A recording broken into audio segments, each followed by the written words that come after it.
म्हणून हाताखाली धरायची आणि काय अभ्यास आणि रान पेटवायची.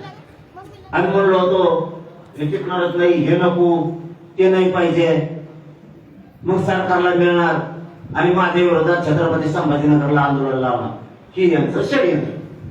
आंदोलन करणाऱ्याने आयुष्यात समाजाला काळीची मदत नाही केली,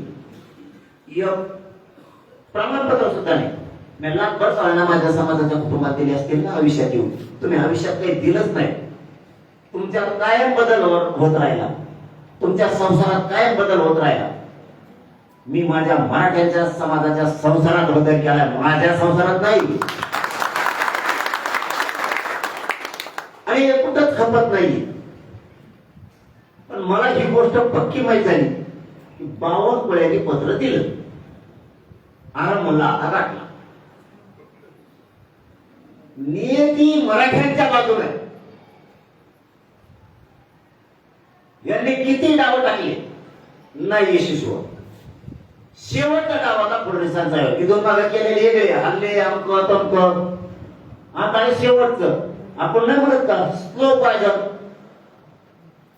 गुळ चालणे, एखाद्याला औषध बाजून मारण्यापेक्षा गुळ चालून मारायचं, ही प्रयोग. मला कोण बोलते तिकडं, कोण बोलते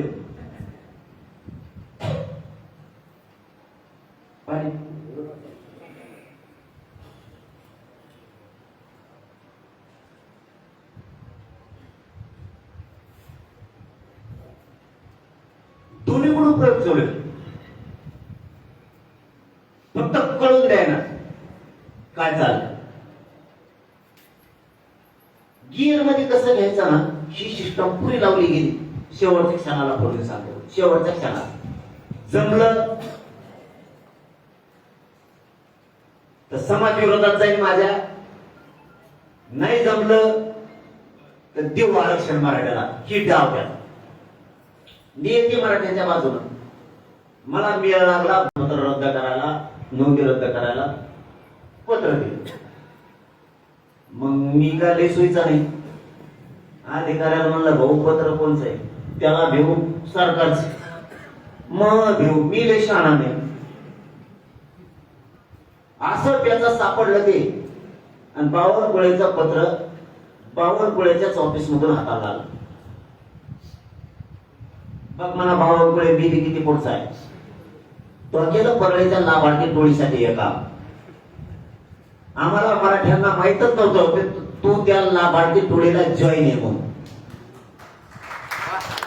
आज ह्या तुळजापूरच्या नगरीतून फडणवीसांना सुद्धा माहित होईल की हो परळीच्या लाभार्थी नाशक्या नालायक टोळीला जॉईन झालेला आहे म्हणून.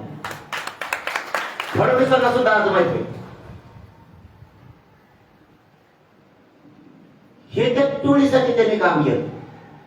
पत्र आलं माझ्या हातात, मी दिलं मीडियाच्या माध्यमाला सांगू. बावनकुळेने पत्र देऊन नोंदी रद्द केल्या आणि मराठी खरबळून झालेला, झाकत गेली मराठी. कारण हे नवीन माणसावरती आरोप म्हणले असते. बर मी खोटं बोलत नाही. मला आरोप करायचा असता तुम्ही धन्यावर केला का, भुजबळवर, त्यांनी ते काही केलंच नाही. बळच काय नाव घेऊ,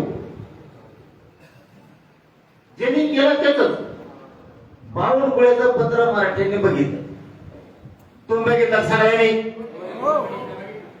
नसत बघितलं तर पुन्हा बघून घ्या, वाचून घ्या.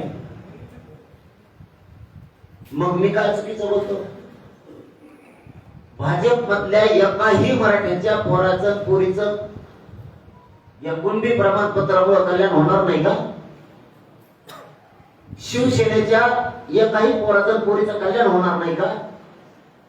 मग यांना कळत नाही का आपले प्रमाणपत्र रद्द का करायला